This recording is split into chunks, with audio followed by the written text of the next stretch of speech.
Good morning students.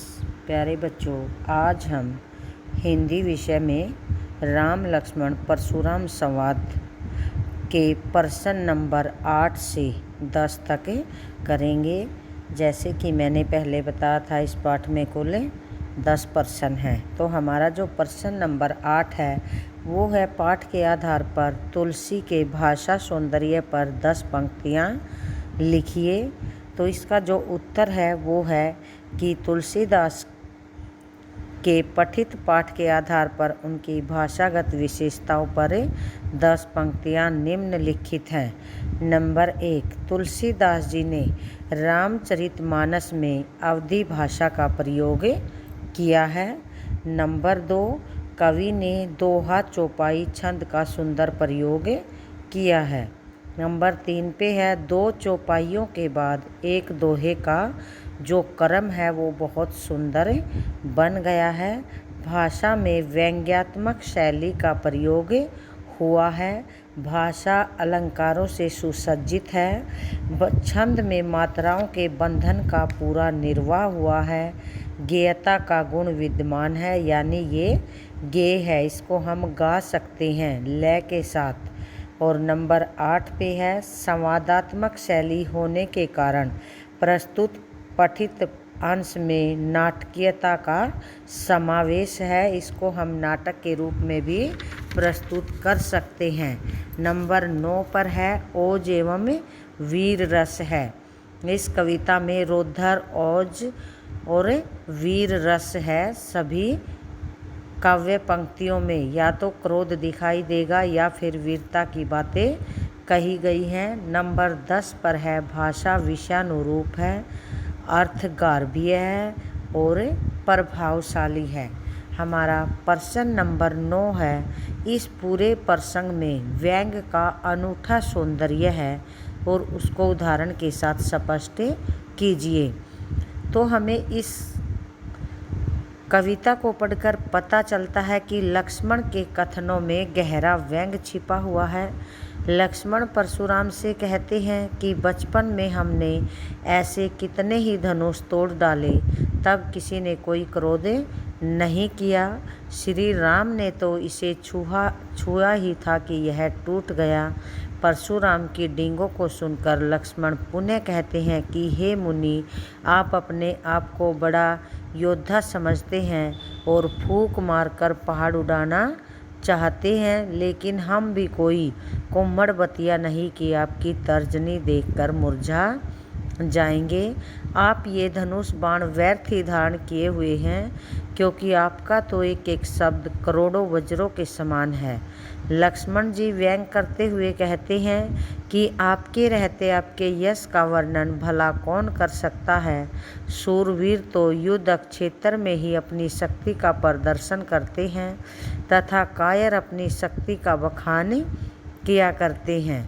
Parshuram के शील स्वभाव पर पुनः व्यंग करते हुए लक्ष्मण जी कहते हैं कि आपके शील स्वभाव को तो पूरा संसार जानता है और आप तो केवल अपने घर में ही शूरवीर बने फिरते हैं। आपका किसी महान योद्धा से युद्ध भूमि में पाला नहीं पड़ा। यानी पूरी कविता में व्यंग्योक्तियाँ हैं, व्यंग्य कथनों से ये पूरी कविता भरी पड़ी है। और अब है हमारा प्रश्न नंबर 10।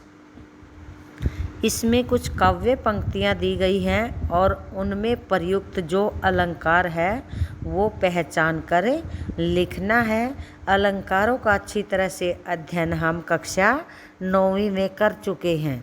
तो जो हमारी पहली काव्य पंक्ति है वो है, बालकू बोली वधो नाही तो ही। तो इसमें बै और है की, जैसे बै, बालकू, बोली, बधो, तो 3 बार बै की आवृत्ति के कारण, और नहीं तो ही इसमें दूसरे यानी उसी क्रम में जहाँ पर एक से अधिक बार एक वर्ण की आवृत्ति होती है तो वहाँ पर अनुप्रास अलंकार होता है। और दूसरी काव्य पंक्ति है, कोटि कुलिस सम वचनु तुम्हारा। यहाँ पर कोटि कुलिसु सम यानी करोड़ों वज्रों के समान यहाँ पर तुलना की गई है। जो वचन है उनको उनकी तुलना करोड़ों कठोर वज्रों से की गई है, इसलिए उपमा अलंकार है। और कह की आवृत्ति के कारण यहाँ कोटि कुलिस में अनुप्रास अलंकार है। नंबर जो 3 पे काव्य पंक्तियाँ हैं वो है, तुम तो कालू हाँक जनु लावा, बार बार मोही लागी बोलावा। तो यहाँ पर तुम मानो काल को हाँक लगाकर बुला रहे हो, तो यहाँ पर संभावना जताई गई है। तो जिनमें जनु जानो मनु मानो इस तरह के शब्दों का प्रयोग किया जाता है या संभावना जताई जाती है तो वहाँ पर उत्प्रेक्षा अलंकार होता है।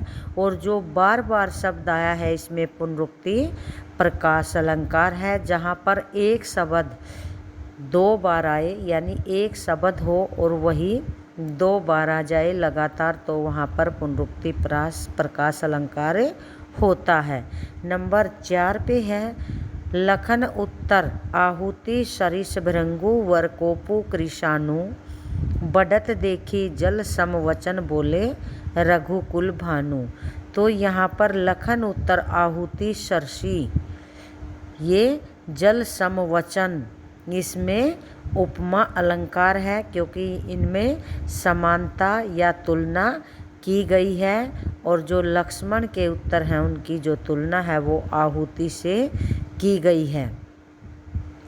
अब जो भृंगु वर कोपु कृशानु है, यानी जो भृंगु वर की, जो परशुराम की जो क्रोध रूपी कोपु कृशानु, जो क्रोध रूपी अग्नि है, आग है, तो यहाँ पर परशुराम के क्रोध को सीधा आग के रूप में दिखा दिया है। तो जहाँ पर एक वस्तु को सीधा दूसरे के रूप में दर्शाया जाता है, सीधा आरोप किया जाता है, तो वहाँ पर रूपक अलंकार होता है।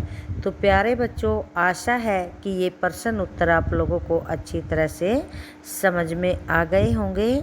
स्वस्थ रहिए, सुरक्षित रहिए। धन्यवाद।